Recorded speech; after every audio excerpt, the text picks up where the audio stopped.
One day, Donald and Douglas were sitting in the yard waiting for Sir Topham Hatt's orders, but Donald started sulking. "Don't mention a word," said Donald. "You're more important than me, and I don't want you boasting about it," he said. "What are you talking about?" asked Douglas. "Ever since you saved Oliver and Toad from the scrapyard, everyone's saying that you're more important than me," said Donald. "No, they don't," said Douglas. "You just think that." Just then, Sir Topham Hatt walked up. "I need Douglas to take visitors around the island from station to station," said Sir Topham Hatt. "And Donald, I want you to clear out the old scrapyard." "Ugh, more scrap," said Donald. "I dread this every time it comes." Later that night, when some of the engines were in their berths, Donald came up to ask them questions. "Is it true that Dougie is more famous than me?" asked Donald. "Well, no, not really," said Thomas. "You're both the same type of engine." "Yeah, but he did save Oliver from scrap," said Henry. "And Toad," said Percy. "That is very true," said James. "Ugh, you're not much help at all," said Donald. Then he slipped away to his shed. The next morning, 2 wagons full of scrap were waiting for Donald.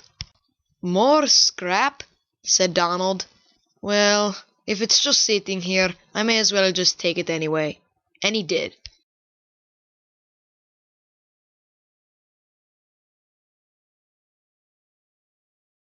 In order for Donald to get to the scrapyard, he had to climb a hill which led to a bridge, going down into a deep, dark place with bumpy tracks. Soon, Donald was able to park his wagons.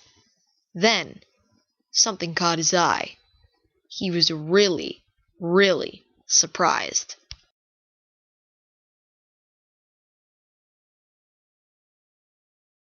It was a really old engine. He was yellow, rusty, and it looked like he'd been in the scrapyard for a really long time. "Hello there, I'm Victor," said the old engine. "Who are you supposed to be?" asked Victor. "I'm Donald, and I am going to save your life," said Donald. "Oh, thank you," said Victor. "I used to be one of Sir Topham Hatt's engines, but he had to store me here because there were so many engines.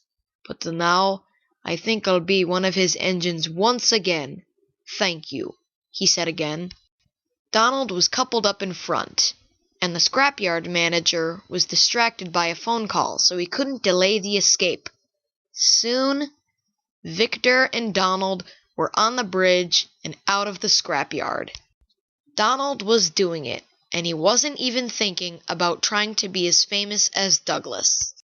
Soon, the 2 engines ended up in the yard. Sir Topham Hatt and Douglas were waiting there. "Well, hello, Donald," said Sir Topham Hatt. "I see that you've brought home an old friend. You are a really useful and kind engine for doing that." "Thank you, sir," said Donald. Then Sir Topham Hatt spoke to Victor. "Victor, I am very sorry that I ever doubted you and that I put you in the scrapyard.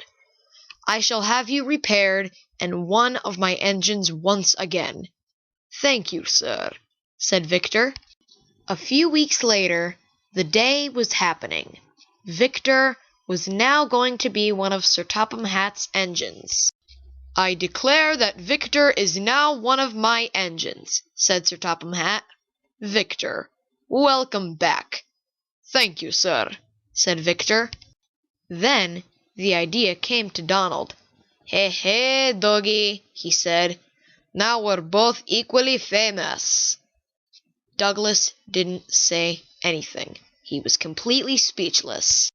Then Victor whispered to Donald. "Hey, thank you for getting me out of that scrapyard, my friend," said Victor. No problem," said Donald. "You looked like you could be really useful, so I'd get you out." Then the 2 happily smiled.